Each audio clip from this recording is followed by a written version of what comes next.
ಈಗ ಈ ಸಂದರ್ಭದಲ್ಲಿ ಬೆಂಗಳೂರಿನಲ್ಲಿ ಘಟನೆ ನಡೆದಿದೆ, ದುರದೃಷ್ಟಕರ, ಅದಾಗಬಾರ್ದಿತ್ತು ಅಂತ ಹೇಳಿ ನಾವೆಲ್ಲ ಹೇಳ್ಕೊಂಡಿದ್ದೀವಿ. ಪಾಪ 11 ಜನ ತೀರ್ಕೊಂಡಿರೋದು ಅವರ ಆತ್ಮಕ್ಕೆ ಶಾಂತಿ ಸಿಗಲಿ ಅಂತ ಈಗಾಗಲೇ ನಾನು ಹೇಳಿದ್ದೀನಿ. ಅವ್ರ ಕುಟುಂಬಕ್ಕೆ ಶಕ್ತಿ ಕೊಡಲಿ ಅಂತೇಳಿ ಇವತ್ತು ಇಂಥ ಘಟನೆಗಳಾಗಬಾರ್ದು. ಅದಕ್ಕೆ ಇವತ್ತು ನಾವು ಎಲ್ಲರೂ ಕೂಡ ನೋವನ್ನು ಅನುಭವಿಸ್ತಾ ಇದ್ದೀವಿ. ನಮಗೂ ನೋವಾಗಿದೆ.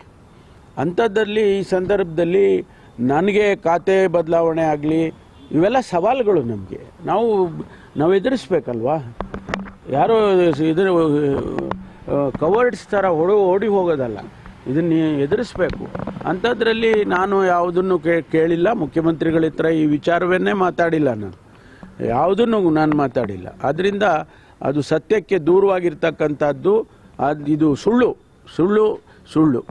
ಯಾರು ಕೂಡ ದಯಮಾಡಿ ಇದನ್ನು ಗಣನೆಗೆ ತಗೋಬಾರ್ದು ಅಂತೇಳಿ ನಾನು ವಿನಂತಿ ಮಾಡ್ತೀನಿ.